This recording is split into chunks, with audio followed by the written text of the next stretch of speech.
She had a picture in her mind of what her life would look like by now. She thought she would be further ahead, more settled, more secure, more certain of herself. Instead, she found herself standing in the middle of a life she barely recognized. Some relationships didn't survive.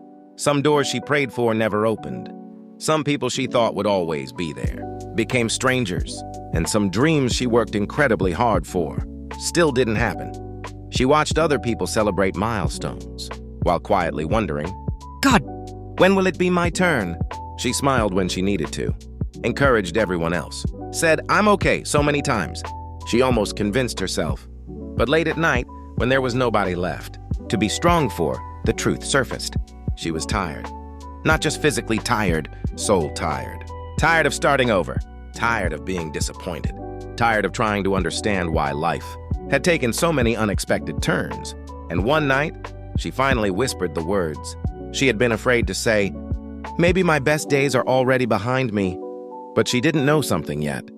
The life she thought was falling apart was actually making room for the life she hadn't imagined yet. And sometimes what feels like the end is simply the moment before everything begins again. Her story wasn't over. Neither is yours. But starting over would require her to do something she had been avoiding for a very long time. For a long time, she waited. For an apology. For someone to choose her. For circumstances to change. For confidence to magically appear. For the perfect moment to begin again. She kept telling herself, "When things settle down, I'll start. When I'm less afraid, I'll try.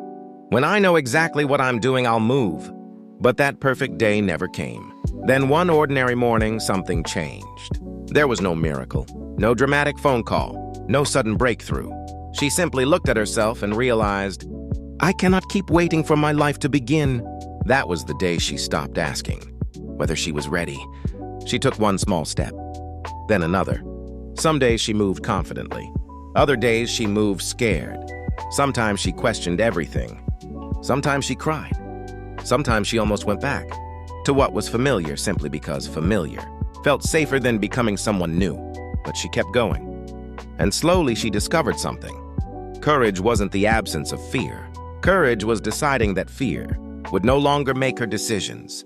She began protecting her peace. She stopped explaining every boundary. She stopped begging people to recognize her worth. She prayed differently. Instead of, "God, please give me my old life back," her prayer became, "God, give me the courage to walk toward whatever you have for me next." And that's when things began changing. Not everything around her, something inside her. For the first time in a long time, she wasn't trying to become the woman she used to be. She was meeting the woman she was becoming.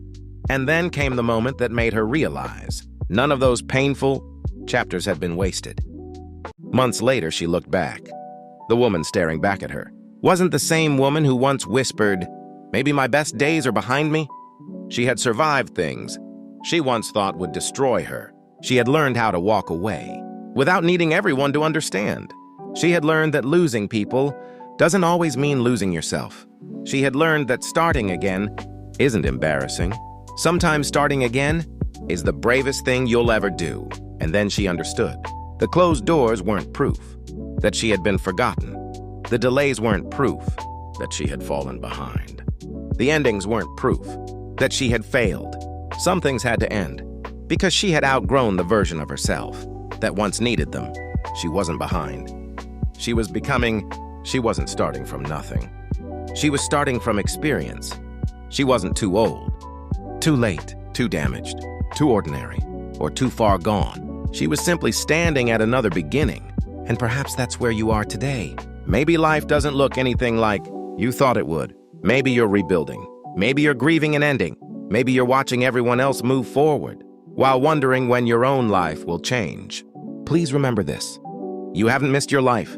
There are dreams you haven't dreamed yet, people you haven't met yet, places you haven't been yet, prayers God hasn't answered yet, laughter you haven't laughed yet, and versions of yourself you haven't even met yet. So don't close the book because one chapter hurt. Turn the page. Your story is still being written. And one day you may look back at this very season and realize the moment you thought your life was falling apart was the moment you finally began becoming who you were meant to be. Keep going. Your best days don't have to be behind you. Some of them haven't happened yet.